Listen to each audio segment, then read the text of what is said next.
അതുപോലെ തന്നെ മനസ്സിന് കുളിർമയേകുന്നതും കർണാടകരവുമാണ് പുല്ലാങ്കുഴൽ. ഇന്നത്തെ ഈ പരിപാടിയിൽ അതിഥിയെത്തിയിരിക്കുന്നത് പ്രശസ്ത പുല്ലാങ്കുഴൽ വിദഗ്ധനായ ശ്രീ പത്മേഷാണ്. നമുക്ക് ശ്രീ പത്മേഷെ കൂടുതൽ പരിചയപ്പെടാം. സാർ, ഈ പരിപാടിയിലേക്ക് സ്വാഗതം. സാർ, ഈ ഫീൽഡിൽ വന്നിട്ട് എത്ര നാളായി? 96 കൺസർട്ട് ഞാൻ പഠിച്ചത് ശ്രീ രാഘവ വാര്യർ സാറിൻ്റെ. അതിനുശേഷം ഡോക്ടറേറ്റ് ഇപ്പോഴും പഠിച്ചുകൊണ്ടിരിക്കുകയാണ്. ഫീൽഡിലേക്ക് വന്നു. പ്രൊഫഷണലായിട്ട് വായിക്കാൻ തുടങ്ങിയിട്ട് 96 ഓൺവേഴ്സ് ഞാൻ പ്രൊഫഷണലായിട്ട് വായിക്കാൻ തുടങ്ങി. ഇവിടെ വിദേശത്തെ കച്ചേരികൾ ധാരാളം അവതരിപ്പിച്ചിട്ടുണ്ട്.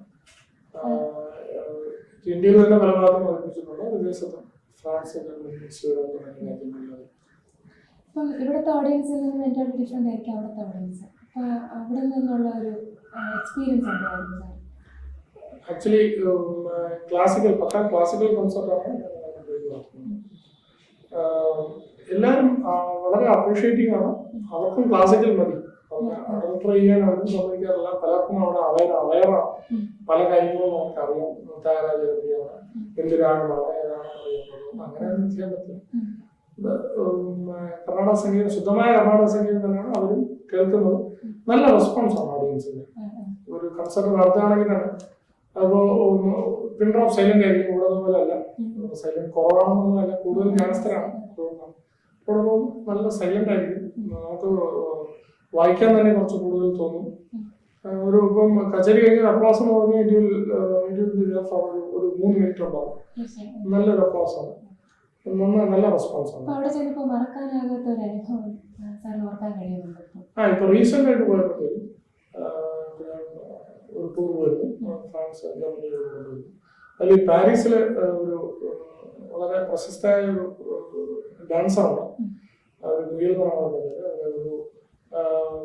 10-35 വർഷമായിട്ട് അവർ ഒരു ചേംബർ മ്യൂസിക് പോലെ ഒരു ചെറിയൊരു രീതിയിൽ നടത്തുന്നുണ്ട്. ഇന്ത്യയിൽ നിന്നും പോകുന്ന എല്ലാ ആർട്ടിസ്റ്റും അവര് നടത്തുന്ന ആ ഫംഗ്ഷനിൽ പങ്കെടുക്കാറുണ്ട്. പ്രശസ്തമായ പലരും പങ്കെടുത്തിട്ടുണ്ട്. ഇപ്രാവശ്യം ഞാൻ ഓപ്പർച്യൂണിറ്റി എനിക്ക് ഉണ്ടായി. അതൊരു തീർച്ചയായിട്ടും ഒരു റെക്കഗ്നീഷൻ ആയിട്ടാണ് ഞാൻ കാണുന്നത്.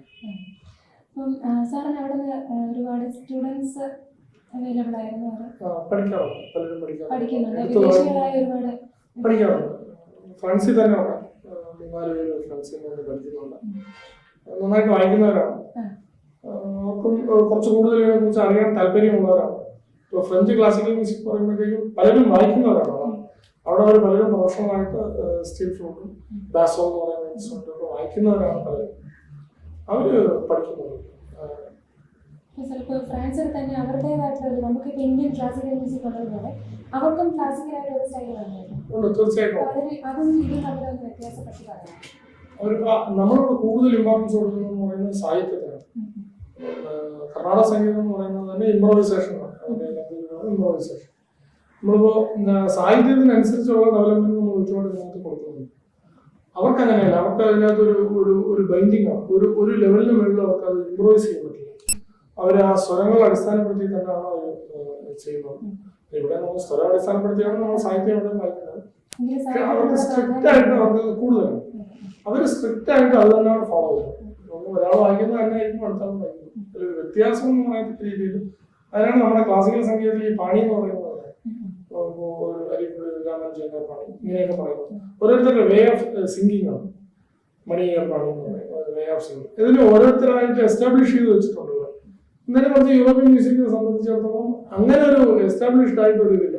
ഫ്രഞ്ച് എടുക്കുകയാണെങ്കിൽ ഫ്രഞ്ച് കർണാട്ടിക് മ്യൂസിക് തന്നെയാണ്. ഫ്രഞ്ച് ക്ലാസിക്കൽ മ്യൂസിക് തന്നെയാണ്. French Carnatic French classical music തന്നെയാണ്. സാർ, ഇപ്പം ഇവിടെയും അവിടെയും തമ്മിൽ ഇത്രയും വ്യത്യാസം പറഞ്ഞു. സാർ ഇത്രയും വിദേശ യാത്രകൾ നടത്തി, കച്ചേരികൾ നടത്തി. അപ്പം തീർച്ചയായിട്ടും കുടുംബത്തിന് നല്ലൊരു ഇൻഫ്ലുവൻസ് കാണുമല്ലോ. ഇപ്പൊ സാറിന്റെ കുടുംബത്തെ ഒന്ന് പരിചയപ്പെടുത്താമോ? എന്റെ ഫാദർ ദിവസം കണ്ടിയൂർ മഹാദേവ ശാസ്ത്രികൾ വലിയ ഫാമിലിയിൽ പെട്ടാണ്. കണ്ടിയൂർ മഹാദേവ ശാസ്ത്രികളെ കുറിച്ച് അറിയാമായിരുന്നു. ദേവി മഹാത്മ്യം എന്ന് തർജ്ജമ ചെയ്ത വലിയ പണ്ഡിതനാണ്. ആ ഫാമിലിയിൽ വന്ന ആളാണ്. മൗലികരാണ്. മദർ തിരുവനന്തപുരത്താണ്. 2001 എക്സ്പയർ ആയി. മദറാണ് എൻ്റെ ഇതിനെല്ലാം പറയുന്നത്. ഇരുത്തി വായിപ്പിക്കും. വായിക്കണം എന്ന് പറയും. മദറിന് കുറച്ച് പാട്ടറിയാം. അപ്പൊ അതുകൊണ്ട് അവരുടെ അനുഗ്രഹമാണ് എത്രത്തോളം പറയാനും കാര്യം. ബട്ട് ഇപ്പം അവരില്ല, ഇതൊക്കെ കാണാനായിട്ട് അവരില്ല എന്നുള്ള വളരെ എൻകറേജിങ് ആണ്. പിന്നെ ഒരു സിസ്റ്ററും ഒരു ബ്രദറുമുണ്ട്. സിസ്റ്ററിന്റെ മോനും വായിക്കും, പുല്ലാങ്കുഴൽ വായിക്കും, മധുരയിലാണ്.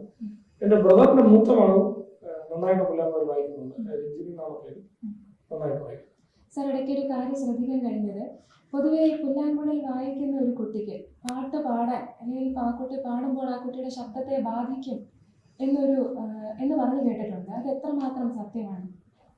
അങ്ങനെ ഒരു ഇത് ഉണ്ടാവും തോന്നുന്നില്ല. ശരിക്കും പുല്ലാങ്കുഴൽ വായിക്കുന്ന ഒരാൾ പാട്ട് പഠിച്ചു കഴിഞ്ഞാൽ it will help to play instrument.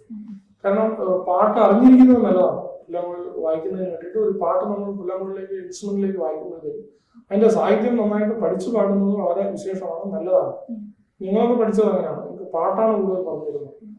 നൊട്ടേഷനേക്കാളും കൂടുതൽ പാട്ട് സ്റ്റിക്ക് ഓൺ ചെയ്തിട്ടാണ് നിങ്ങൾ പഠിക്കുന്നത് സാഹിത്യം. തിരിച്ചു പറയുമ്പോഴും അതിന് അങ്ങനെ ഒരു പുല്ലാങ്കുഴൽ വായിക്കുന്നത് കൊണ്ട് പാട്ടിന് എന്തെങ്കിലും പുതിയൊരു അറിവാണ്. അങ്ങനെയൊന്നും അറിയില്ല, എനിക്കറിയില്ല.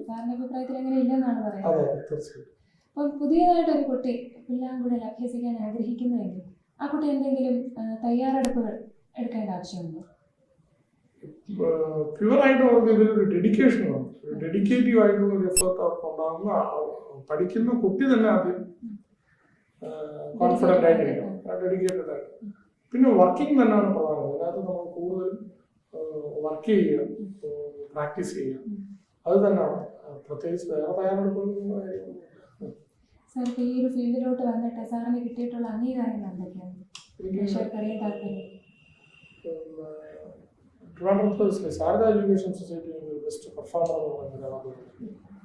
അതിനുശേഷം ചെന്നൈയിൽ ശ്രീകൃഷ്ണനാഥ സ്വാമിയിൽ സർവശാസ്ത്രീയ അത് ബെസ്റ്റ് പെർഫോമറാണ്. കൺസർട്ട്, ജൂനിയർ കൺസർട്ട് എൻസർവോളജിയിൽ സർവശാസ്ത്രീയ മെമ്മോറിയൽ അവാർഡ് 2002. ഗാനമേളയ്ക്കും ഡാൻസിനും ഒരുപാട് പേര് വിളിക്കാറുണ്ട്. പക്ഷേ രണ്ട് രീതിയായിരിക്കും. ഒന്ന്, എന്നെ വളർത്തിക്കൊണ്ട് വന്നത് ഞാൻ കൂടുതൽ പഠിച്ചത് ഈ ഒരു ഇതാണ്, സോളോ പെർഫോമറായിട്ടാണ് വരാൻ താല്പര്യവും അതിന് വേണ്ടിയിട്ടാണ് വർക്ക് ചെയ്തത്. അങ്ങനെയാണ് വരുന്നത്. അപ്പം അതുകൊണ്ടായിരിക്കാം അതിലോട്ട് അധികം ഇൻട്രസ്റ്റ് തോന്നുന്നില്ല. അധികം പങ്കെടുക്കാറില്ല. അധികമല്ല, പങ്കെടുത്തിട്ടില്ല. അപ്പം സാറ് പുതിയ തലമുറയ്ക്ക്, സാറ് പഴയ തലമുറ നല്ല പറയുന്നത്, എങ്കിലും ഇനി വരുന്ന തലമുറയ്ക്ക് നൽകുന്ന ഒരു കോൺട്രിബ്യൂഷൻ എന്തായിരിക്കും? മുന്നേ തൊട്ടെടുത്തു കഴിഞ്ഞാലും എല്ലാവരും അവരുടേതായിട്ടുള്ള രീതിയിൽ ക്ലാസിക്കൽ മ്യൂസിക്കിന് ഒരു കോൺട്രിബ്യൂഷൻ കൊടുത്തിട്ടുണ്ട്. ഇതിപ്പോൾ ഒരു കോൺട്രിബ്യൂഷൻ കൊടുക്കത്തക്ക രീതിയിൽ വന്നിട്ടില്ല. അപ്പോൾ ഞാൻ ഒത്തിരി പേര് പഠിപ്പിക്കുന്നുണ്ട്, ഒരുപാട് പേര് പഠിക്കുന്നുണ്ട്. അവരുടെ അടുത്ത് എല്ലാവരുടെ അടുത്തും പറയുന്നത് എന്താണ്, they have to actually practice ചെയ്യുന്ന രീതിയും ഇതും എല്ലാം സ്വന്തമായിട്ട് അവരൊരു സ്റ്റൈൽ മേക്കപ്പ് ചെയ്തെടുക്കണം. അവരുടേതായിട്ടുള്ള ഒരു തന്മയത്വമായിട്ടുള്ള ഒരു വേ ഓഫ് പ്ലേ കൊണ്ടുവരണം, വിത്തൗട്ട് അഡൾട്ടറിങ് ദ മ്യൂസിക്. ഈ മ്യൂസിക് കർണാടക സംഗീതം, ശുദ്ധമായ കർണാടക സംഗീതം തന്നെ അവരവരുടെ ശൈലിയിൽ രൂപപ്പെടുത്തിയെടുക്കുക. അതിനോടാണ് എല്ലാവരോടും പറയാനും കൂടുതൽ താല്പര്യം. എനിക്ക് അതാണ്, അങ്ങനെ തന്നെ ചെയ്യണം എന്നാണ് താല്പര്യം. ഞാനും ഏതാണ്ട് അങ്ങനെയാണ് ചെയ്യുന്നതെന്നാണ് വിശ്വാസം. ഈ പുല്ലാങ്കുഴൽ വായിക്കുമ്പോൾ ഉണ്ടാകുന്ന ഒരു സന്തോഷം, അത് കാണുമ്പോഴും നമ്മൾ ഈ പുല്ലാങ്കുഴൽ നിർമ്മിക്കുന്നതിനെ കുറിച്ച് പലപ്പോഴും ചിന്തിക്കാറുണ്ട്. അപ്പം അതേക്കുറിച്ച് അധികം കേട്ടിട്ടില്ല. നിർമ്മിക്കുന്നവരെന്ന് പറയുമ്പോഴത്തേക്കും നമുക്ക് കേരളത്തിൽ ശരിക്കും ആളുകൾ കുറവാണ്. പക്ഷേ ട്രാവൻകൂറിക്ക എന്ന് പറയും, ഇതിന് ട്രാവൻകൂറിക്ക എന്ന് പറയാറുണ്ട്. പുല്ലാങ്കുഴൽ എന്ന് പറയുമ്പോൾ തന്നെ നമുക്ക് ഈ ടോണൽ ക്വാളിറ്റി ഇത്രത്തോളം കിട്ടുന്ന ഒരു ഈറ നമുക്ക് ശരിക്കും പറഞ്ഞു കഴിഞ്ഞാൽ ഇറ്റ് ഈസ് ഒരു ഒറിജിനാലിറ്റി നമുക്ക് കേരളം പറയാം. തമിഴ്നാട്ടിൽ ഒരുപാട് ഉണ്ടെങ്കിലും ഇപ്പം നിലമ്പൂരൊക്കെ കിട്ടുന്ന നല്ല ഈറ, ഇത്രയും ടോണൽ ക്വാളിറ്റി പ്രൊഡ്യൂസ് ചെയ്യാൻ പറ്റുന്ന ഈറ ഇന്ത്യയിൽ മറ്റെങ്ങും ഉണ്ടാവാം. എൻ്റെ അറിവ് വെച്ചിട്ട് ഉണ്ടാകാനുള്ള സാധ്യത വളരെ കുറവാണ്. മേക്കർമാർ പലരും ചോദിക്കാറുണ്ട്, ഞാനിത് പറയുമ്പോൾ തന്നെ പലരും പല കാര്യങ്ങളും ചോദിക്കാറുണ്ട്. ഇത് പണ്ട് ചെയ്തുകൊണ്ടിരുന്ന രീതി ഇപ്പോൾ ചെയ്യുന്നതുമായിട്ട് ഒരുപാട് വ്യത്യാസമുണ്ട്. അതുകൊണ്ടും കൂടെ ആയിരിക്കാം ചിലപ്പോൾ. ഇപ്പം നോർത്ത് ഇന്ത്യൻ ഫ്ലൂട്ട് നമ്മളെടുത്തു കഴിഞ്ഞാൽ ആസാമിലുള്ള മുളയാണ് ഏറ്റവും കൂടുതൽ ഉപയോഗിക്കുന്നത്. ഇവിടെ തന്നെ ഇപ്പം നമുക്ക് കേരളത്തിൽ ഒരുപാട് അവൈലബിൾ ആണ്. പക്ഷെ ചെയ്യാനുള്ള ആളുകൾ വളരെ പരിമിതമായിട്ടുള്ള ആളുകളേ ഉള്ളൂ. ഇപ്പോൾ 1-2 പേര് വന്നിട്ടുണ്ട്, നന്നായിട്ട് ചെയ്യുന്ന ആളുകളുണ്ട്. തമിഴ്നാട്ടിൽ നന്നായിട്ട് ചെയ്യുന്നവരുണ്ട്. പിന്നെ വരുന്നത് എന്താണെന്ന് വെച്ചാൽ ഈ മുള ഫൈൻഡ് ചെയ്യുന്നത് ഈ കറക്റ്റ് മുളയാണ്. അതൊരു പ്രത്യേക ജ്ഞാനമാണ് അത് really hats of two this makers. പിന്നെ അവർ നന്നായിട്ട് അവരത് കണ്ടുപിടിച്ച ആ മുള ഹോളിട്ട് ചെയ്യുന്നതിന് വിശേഷം. പണ്ട് നന്നായിട്ട് സീസൺ ചെയ്യുമായിരുന്നു, അതൊരു ഇപ്പോഴത്തെ ഒരു ഇതാണ്. ഇപ്പം ആരും അങ്ങനെ സീസൺ ചെയ്യുന്നില്ല. മുള വെക്കുന്നു, അത് ഗ്യാസിലോ മറ്റോ ഹീറ്റിൽ കാണിക്കുന്നു, അതിൻ്റെ വാട്ടർ കണ്ടൻറ്റ് പോകുന്നു, ഹോളിടുന്നു. പണ്ട് ചെയ്യുന്ന രീതി എന്ന് പറയുന്നത് ഞാൻ പറഞ്ഞു കേട്ടിടത്തോളം ഇതൊരു ഇതായിട്ട് തന്നെ അങ്ങനെ ഒരു പാക്ക് ചെയ്തിട്ട് എന്ന് വെച്ചാൽ കച്ചയിൽ വെക്കോലിൽ പാക്ക് ചെയ്ത് കുഴിച്ചിടുകയാണ് പതിവ്. ചാണകത്തിൽ മൂടിയിട്ട് കുഴിച്ചിടുകയാണ്. ഇപ്പം നാച്ചുറലായിട്ട് തന്നെ ഇതിൻ്റെ കണ്ടൻറ്റ് ഈ ചൂട് കൊണ്ട് ഹീറ്റ് കൊണ്ട് അങ്ങ് പോകും, വാട്ടർ കണ്ടൻറ്റ്. ഈ വാട്ടർ പിന്നീട് ഉപയോഗിക്കാൻ പറ്റുന്ന മുള എടുത്തിട്ട് ഹോളിടുകയാണ് പതിവ്. അങ്ങനെ ചെയ്യുന്ന മുള ആ പുല്ലാങ്കുഴൽ ഒരുപാട് കാലം നിലനിൽക്കും എന്നാണ് പറയുന്നത്. ഇപ്പം എൻ്റെ അടുത്ത് തന്നെ വളരെ കാലം പഴക്കമുള്ള എൻ്റെ ഗുരുനാഥൻ തന്ന മുള 2-3 എൻ്റെ അടുത്ത് ഇരിപ്പുണ്ട്. പക്ഷെ വളരെ കാലം പഴക്കമായി, ഒരു 80-85 വർഷം പഴക്കമായ മുളയാണ് എന്ന് പറയാം. ഒന്നും പറ്റിയിട്ടില്ല, നല്ലൊരു ഇതാണ്. പലപ്പോഴും ഈ കച്ചേരികളിൽ കാണുന്നത് ഈ 2 ഫ്ലൂട്ട് മാറ്റി വായിക്കുന്നതായിട്ട് കണ്ടിട്ടുണ്ട്, അതെന്തുകൊണ്ടാണ്? അതിപ്പം എനിക്ക് തോന്നുന്നു ഉദ്ദേശിക്കുന്നത് ബേസ് ഫ്ലൂട്ട് ചേഞ്ച് ചെയ്ത് വായിക്കുന്നതായിരിക്കും ഉദ്ദേശിക്കുന്നത്. നോർമലായിട്ട് വായിക്കുന്ന ഒരു ഫ്ലൂട്ടിൽ നമുക്കൊരു ലിമിറ്റേഷൻ ഉണ്ട്.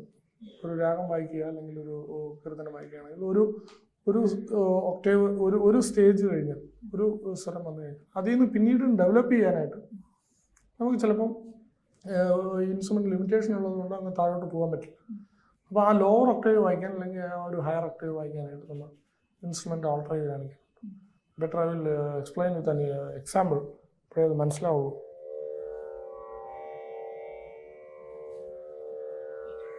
മോഹനരാഗം വായിക്കുമ്പോഴത്തേക്കും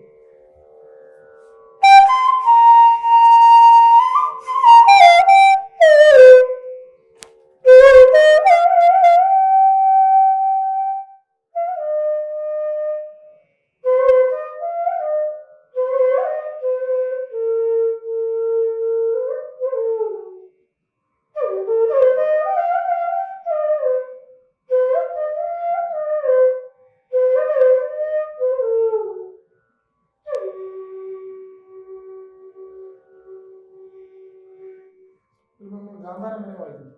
ഈ ഗാന്ധാരത്തിന് ശേഷം നമുക്ക് താഴോട്ട് സഞ്ചരിക്കാനായിട്ട് ഇതിൽ ലിമിറ്റേഷൻ ഉണ്ട്. നോർമലായിട്ട് വായിക്കുന്ന ആധാര ഷഡ്ജം വെച്ച് വായിക്കുന്നതിന് നമുക്ക് ലിമിറ്റേഷൻ ഉണ്ട്. അപ്പോൾ അതിന് ആ ഗാന്ധാരം ബേസാക്കി വെച്ചുകൊണ്ട് വേറൊരു കുഴലിൽ വായിക്കുന്നു.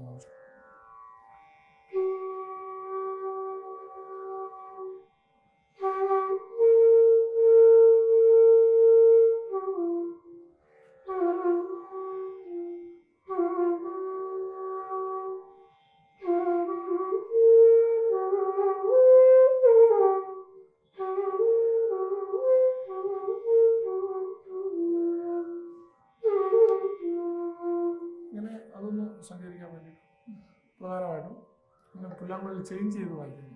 ഇങ്ങനെ ചേഞ്ച് ചെയ്ത് വായിക്കുന്ന ഒരു ബുദ്ധിമുട്ടായിട്ട് എപ്പോഴും തോന്നിയിട്ടുണ്ട്. സാധാരണ വയലിനൊക്കെ വായിക്കുമ്പോഴേക്കും ഒരൊറ്റ വയൽ നമുക്ക് ആ ഒരു അറ്റ്മോസ്ഫിയർ, ആ ഒരു മൂഡ് ക്രിയേറ്റ് ചെയ്ത് വരുമ്പോഴേക്കും പെട്ടെന്ന് ചേഞ്ച് ചെയ്യുക എന്ന് പറയുമ്പോൾ അങ്ങനെ ഒരിക്കലും ഇല്ല. കാരണം ശ്രുതി ആൾട്ടർ ചെയ്യുന്നില്ല. ശ്രുതി എന്ന് പറയുന്നത് നമ്മൾ ഫിക്സഡ് ആയിട്ട് വെച്ചിരിക്കുകയാണ്. ബേസിക് ആയിട്ട് ഒരു ആധാര ശ്രുതി നമ്മൾ വെച്ചിരിക്കുകയാണ്. അതിൻ്റെ ഓരോ ഒക്ടേവിലേക്ക് പോകുന്നു എന്നുള്ളതാണ്. അതിന് ഒരു കാരണം പറഞ്ഞു കഴിഞ്ഞാൽ ഈ പണ്ട് വളരെ ഫേമസ് ആയിട്ടുള്ള ഒരു മ്യൂസീഷ്യൻ പറഞ്ഞിട്ടുണ്ട്, silence between the notes makes the music. ഒരു 2 സ്വരങ്ങൾക്ക് ഇടയ്ക്ക് നമ്മൾ നിർത്തുന്ന സമയമാണ് ശരിക്കും നല്ല മ്യൂസിക് ഉണ്ടാക്കുന്നതെന്ന് പറയും. അപ്പോൾ ആ ടൈം ഒരു റിലാക്സ്ഡ് ആയിട്ട് വായിക്കുക. അതിൽ പ്രധാനമായിട്ടും നമ്മൾ ശ്രുതി ആൾട്ടർ ചെയ്യുന്നില്ല. ബേസിക് ആയിട്ടുള്ളൊരു ഇതാണ്. ആൾട്ടർ ചെയ്യാതെയാണ് നമ്മളിത് ഒരു ലോവർ ഒക്ടേവിലേക്ക് പോകാനായിട്ട്. തീർച്ചയായിട്ടും ഒരു പരിധി വരെ ഇപ്പോൾ പുല്ലാങ്കുഴൽ നോർത്ത് ഇന്ത്യൻസ് വായിക്കുന്ന പുല്ലാങ്കുഴൽ ശ്രദ്ധിച്ച് കഴിഞ്ഞാൽ അവർ ഒരു നോട്ട് തന്നെ കുറച്ച് നേരം കൊടുക്കും. അതൊരു നല്ല സിസ്റ്റമാണ്. Doctor Ramani's academy of flute എന്ന് പറഞ്ഞിട്ടാണ് നടത്തുന്നത്. വളരെ എന്തൂസിയാസ്റ്റിക് ആയിട്ട് ഒരുപാട് കുട്ടികളും പഠിക്കുന്നുണ്ട്. കുറച്ച് റെഗുലർലി ആയിട്ടുള്ളവരും പഠിക്കുന്നുണ്ട്. പ്രധാനമായിട്ടും ഈ പുല്ലാങ്കുഴലിൽ പൊതുവേ ആളുകൾ വരുന്നത് വളരെ കുറവാണ് പഠിക്കാൻ. പല റീസൺസ് ഉണ്ടാകും, പഠിക്കുന്നത് കുറവാണ്. കാരണം ഞാൻ പഠിച്ചപ്പോൾ എനിക്ക് ഒരുപാട് ഹെഡൽസ് ഉണ്ടായി പഠിക്കാൻ പറ്റാതെ. അങ്ങനെയൊക്കെ നല്ല കിട്ടിയില്ല ആദ്യം. അതൊന്നും ഇത് ചെയ്യാനും അത് ഭാവി തലമുറയ്ക്ക് അങ്ങനെ ഒരു ഹിടൽ വരാതിരിക്കാൻ വേണ്ടിയിട്ടാണ് ഞാനത് സ്റ്റാർട്ട് ചെയ്തത്. കുറച്ച് ആളുകൾ പഠിക്കുന്നുണ്ട്, നന്നായിട്ട് പഠിക്കുന്നുണ്ട്. ഇപ്പോൾ നന്നായിട്ട് വായിക്കുന്നവരുണ്ട്. അവർക്കെല്ലാം വേണ്ടിയിട്ട് തന്നെ ഞങ്ങൾ ഇയർലി ഒരു വേദി ഒരുക്കുന്നുണ്ട്. 2 ദിവസമായിട്ട് നടത്തിയിട്ട് ഇവർക്ക് വായിക്കാനായിട്ട് നമ്മുടെ അടുത്ത് പഠിക്കുന്നവർക്ക് തന്നെ പൊതുവേ കച്ചേരികൾ കുറവാണ്. അത് നമ്മുടെ അടുത്ത് പഠിക്കുന്നവർ തന്നെ ഒന്ന് വായിക്കാനായിട്ടുള്ള ഒരു ഓപ്പർച്യൂണിറ്റി ഞങ്ങൾ തന്നെ ഉണ്ടാക്കുന്നുണ്ട്. അതുപോലെ തന്നെ പുല്ലാങ്കുഴലിൽ ഈ തിയറിക്ക് എത്രമാത്രം പ്രാധാന്യമുണ്ട്? പുല്ലാങ്കുഴലിനെ സംബന്ധിച്ചിടത്തോളം പ്രത്യേകമായിട്ടൊരു തിയറി എന്ന് പറഞ്ഞതിനകത്തില്ല. നമ്മൾ കർണാടക സംഗീതത്തിലേക്ക് അല്ലെങ്കിൽ വോക്കൽ മ്യൂസിക്കിലേക്ക് വായ്പാട്ടിലേക്ക് എന്തൊക്കെ തിയറി ആവശ്യമായിട്ട് വരുമോ അതൊക്കെ തന്നെ പുല്ലാങ്കുഴലിന് ആപ്ലിക്കബിൾ ആണ്. പിന്നെ ഓവർ ആൻഡ് എബോവ് എന്ന് പറയുമ്പോഴത്തേക്കും ഇതിനുള്ള ഫിംഗറിങ് ടെക്നിക്ക് എങ്ങനെയാണ്, നമ്മൾ പുല്ലാങ്കുഴലിൽ ഒന്ന് എത്രമാത്രം അതിനകത്ത് പാടുന്ന രീതി, ഒരു വോക്കൽ സ്റ്റൈൽ എങ്ങനെ കൊണ്ടുവരാൻ പറ്റും, അതിലേക്ക് വരുമ്പോഴത്തേക്ക് ഇതിൻ്റെ ഫിംഗറിങ് ടെക്നിക്ക് എന്ന് പറയുന്നതിന് വലിയ ഒരു ഇമ്പോർട്ടൻ്റ് ഉള്ളതാണ്. അത് എനിക്ക് തോന്നുന്നു അതിന് ഒത്തൻറ്റിക്കായിട്ടൊരു പുസ്തകം എന്നുള്ള രീതിയിലൊന്നും ഒരിടത്തും ഇല്ല. 1929 ഇതിനായിട്ടൊരു പുസ്തകം ഇറങ്ങിയിരുന്നു. ഞാൻ വായിച്ചതാണ് ഒരു ഒത്തൻറ്റിക്കായിട്ടൊരു പുസ്തകം. അതിനുശേഷം പ്രത്യേകിച്ച് പുല്ലാങ്കുഴലിനായിട്ട് ഇങ്ങനെ ഇത് ഇറങ്ങി കണ്ടിട്ടില്ല. ഇപ്പോൾ ഒരു പുസ്തകം ഞാനിപ്പോൾ എഴുതുന്നുണ്ട്, ദ ഗൈഡൻസ് ഓഫ് മൈ ഗുരു. അതിനകത്ത് എല്ലാം പ്രതിപാദിക്കുന്നുണ്ട്. ഇതിന് മുന്നേ ഇതിൻ്റെ ഒറിജിനാലിറ്റി, അതിനുശേഷം സീനിയേഴ്സ് ആയിട്ടുള്ളവരെ എങ്ങനെ വായിച്ചിരുന്നു, പ്രശസ്തരായിട്ടുള്ളവരെ എങ്ങനെ പലരും വായിച്ചിരുന്നു, കേരളവുമായിട്ട് അതിനെങ്ങനെ ബന്ധിക്കാം, സൗത്ത് ഇന്ത്യയുമായിട്ട് അതിനെങ്ങനെ ബന്ധിക്കാം, ഇന്ത്യയിൽ അതെങ്ങനെ വരും, ഇതിനെ കുറച്ച് കാരണം ഒറിജിൻ നമുക്കെന്ന് പറയുമ്പോൾ ഗ്രീസിൽ എന്നാണ് പല പുസ്തകങ്ങളിലും പറയുന്നത് ഒറിജിനാലിറ്റി. പക്ഷേ നമുക്കത് ട്രാവൻകൂറിക്കാന്ന് പറയാം. നേരത്തെ ഞാൻ പറഞ്ഞതുപോലെ നമ്മുടെ തന്നെ ഈറയാണ്. അതിന് വളരെ ഇത് കൊടുക്കത്തക്ക രീതിയിലുള്ള ഒരു പുസ്തകമാണ് തയ്യാറാക്കുന്നത്. അതിന് പ്രാക്ടിക്കൽ കൂടെ ചേർത്തുകൊണ്ടാണ് അത് ചെയ്യുന്നത്. ഇപ്പോൾ ഫിംഗറിങ് എങ്ങനെ വരണം, ആ ഒരു പുസ്തകം നോക്കിക്കഴിഞ്ഞാൽ തന്നെ പുല്ലാങ്കുഴൽ ആൾക്ക് പഠിക്കാൻ അല്ലെങ്കിൽ വായിക്കാൻ പറ്റുന്ന രീതിയിലാണ് അത് സെറ്റ് ചെയ്തുകൊണ്ടിരിക്കുന്നത്. അധികം താമസിയാതെ തന്നെ അത് പുറത്തിറങ്ങും. അതുകൊണ്ട് തന്നെ നമ്മൾ ക്ലാസിക്കലായിട്ട് വായിക്കാറുണ്ട്, വെസ്റ്റേൺ സ്റ്റൈലിൽ വായിക്കാറുണ്ട്. അപ്പോൾ ഇത് തമ്മിലുള്ള വ്യത്യാസം എന്താണ്? ഇതിപ്പം നമ്മളിവിടെ വായിക്കുന്നത് കൂടുതൽ ഗമകം കൊടുത്ത് വായിക്കുന്നു. അതുകൊണ്ട് വെസ്റ്റേൺ കമ്പയർ ടു അവർ മ്യൂസിക് അവരതിനധികം ഇത് കൊടുക്കുന്നില്ല. സ്വരത്തിനാണ് ഇമ്പോർട്ടൻസ് കൂടുതൽ കൊടുക്കുന്നത്, അധികം ഗമകം കൊടുത്ത് വായിക്കാറില്ല. ഇപ്പം നമ്മുടെ മ്യൂസിക്കിൻ്റെ ഒരു സാഞ്ചിറ്റി തന്നെ അതാണ്, ഇംപ്രൊവൈസേഷൻ എന്നുള്ളതാണ്. അതിപ്പോൾ ശങ്കരാഭരണ രാഗം വായിക്കുകയാണെങ്കിൽ അവരത് മേജർ നോട്ട്സ് എന്ന് പറയുന്നു, അതവർ പ്ലെയിനായിട്ട് അതങ്ങ് വായിക്കുന്നത്. ഞാനത് വായിച്ച് കാണിക്കാം. അപ്പം അവർ വായിക്കുന്ന രീതി എന്ന് പറയുന്നത്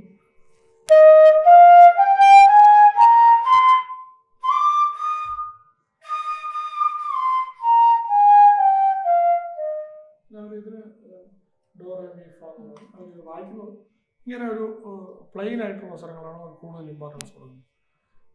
നേരെ മറിച്ച് നമ്മൾ കർണാടക സംഗീതത്തിലേക്ക് ഇത് വരുമ്പോഴത്തേക്കും ഇതേ ഇത് തന്നെ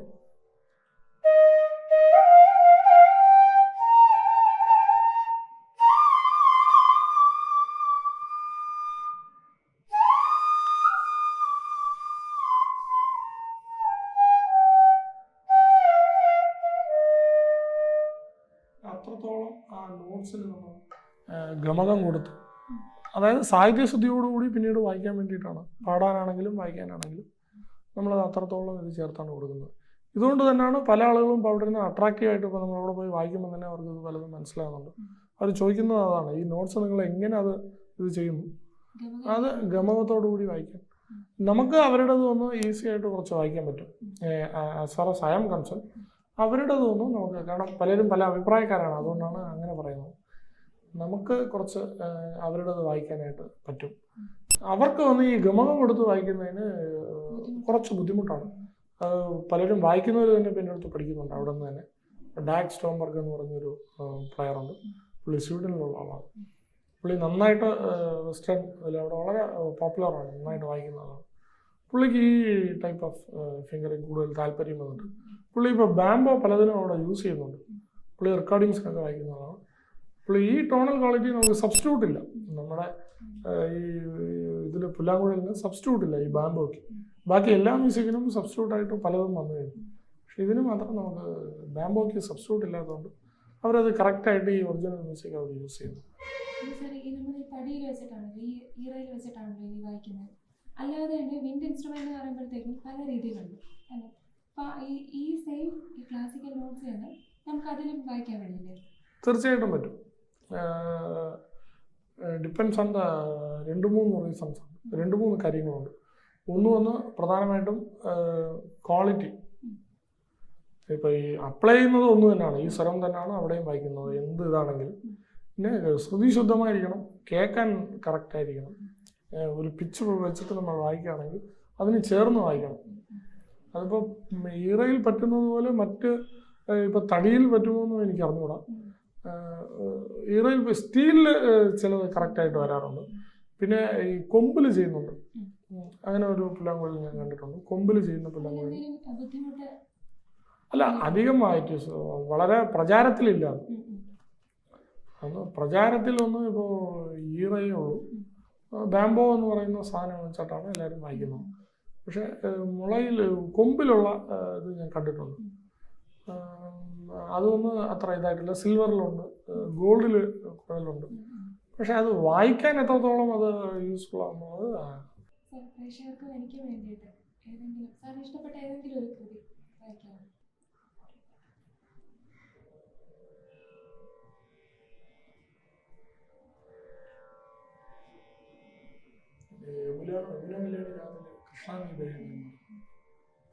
കൃഷ്ണ ഫെമിലിയർ ആണല്ലേ, മനസ്സിലായി.